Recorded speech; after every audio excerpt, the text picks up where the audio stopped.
할렐루야. 6월 24일 수요일 매일 성경 묵상입니다. 오늘 말씀은 고린도전서 15장 1절에서 11절의 말씀입니다.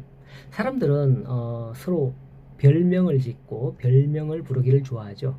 그 사람에 대한 특징을 별명으로 지으면 여간에서 잊혀지지 않는 법이죠. 여러분에게는 어떤 별명이 있는지 모르겠네요. 성경에도 간혹 별명이 붙은 곳이 있습니다. 고린도전서에 특히 참 많은데요. 12장은 은사의 장, 13장은 사랑장, 15장은 부활장이라 일컫습니다.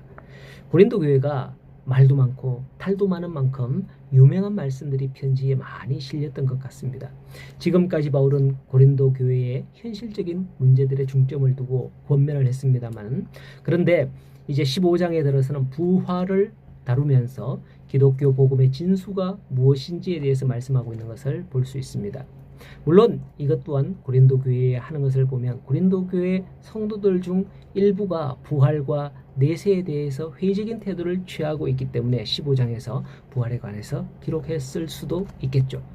자, 어쨌든 부활에 관한 회의적인 태도가 어떻게 해서 고린도 교회에 침투하게 되었는지는 명확하게 알 수 없지만은 아마도 당시에 유행하는 헬라 사상의 영향이 컸을 것으로 봅니다.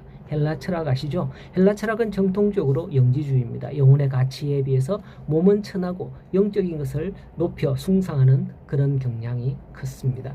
그렇기 때문에 예수 그리스도께서 죽어도 다시 부활했다 하는 말은 헬라 사상에는 아주 어울리지 않는 우스꽝스러운 일로 취부될 수 있거든요.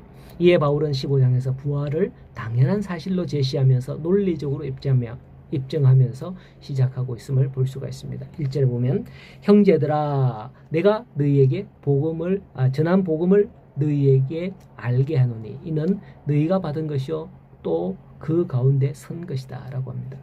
그렇다면 도대체 바울이 전한 복음의 핵심 진리는 무엇일까요? 흔히 우리는 복음, 이것을 한자음 그대로 복을 가져다 주는 소리, 이렇게 복된 소식 이렇게 알고 있습니다. 그래서 예수님을 믿고 그리스도인이 된다면 누구나 다 복을 받아서 행복하게 살아야 한다고 생각을 합니다. 물론 그게 틀리다고는 할 수 없습니다. 성경에서 분명 예수님을 믿어 이 땅에서 복을 받고 내세의 복을 받는다고 했으니 말이죠. 그러나 기독교의 복은 현세 중심이 아닌 내세적인 겁니다. 그런데 많은 사람들이 기독교 복음이 말하는 복을 현세적인 것으로만 생각하며 예수를 믿고 복 받기를 원하는 거죠.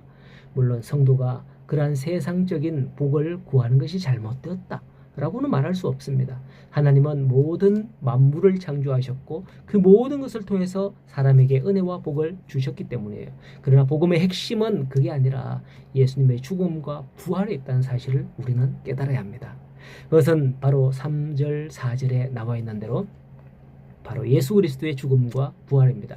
내가 받은 것을 먼저 너희에게 전하였노니 이는 성경대로 그리스도께서 우리를 위하여 죽으시고 장사 지낸 바 되셨다가 성경대로 사흘 만에 다시 사신 것이죠. 그리하여 우리가 주 예수를 믿으면 죄 사함을 받고 마지막 때에 부활하여 영생을 얻는다라는 거예요. 바울은 자신이 이 모든 일의 정인이라고 합니다. 5절 이하에 보면 부활의 정인에 대해서 언급을 하죠. 게바에게 보이시고 후에 12제자에게와 그 후에 500여 형제에게 일시에 보이셨나니 그 후에 야고보에게 보이셨으며 그 후에 모든 사도에게와 맨 나중에 만삭되지 못하여 난 자 같은 내게도 보이셨느니라 라고 합니다. 이때 6절에서는 그 중에 지금까지 대다수는 살아있고 어떤 사람은 잠들었으며 라고 하죠.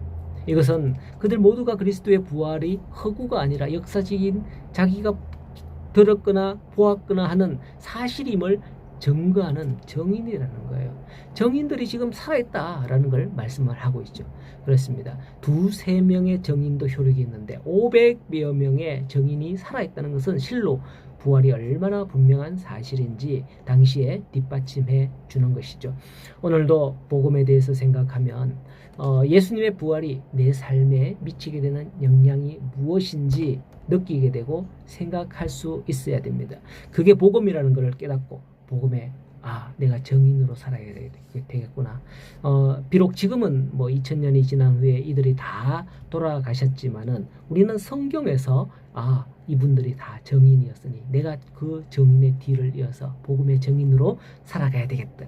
이런 마음을 가지고 우리 성도님들 살아가시는 오늘 하루가 되기를 간절히 소원합니다. 오늘도 믿음으로 승리하시기를 간절히 소원합니다.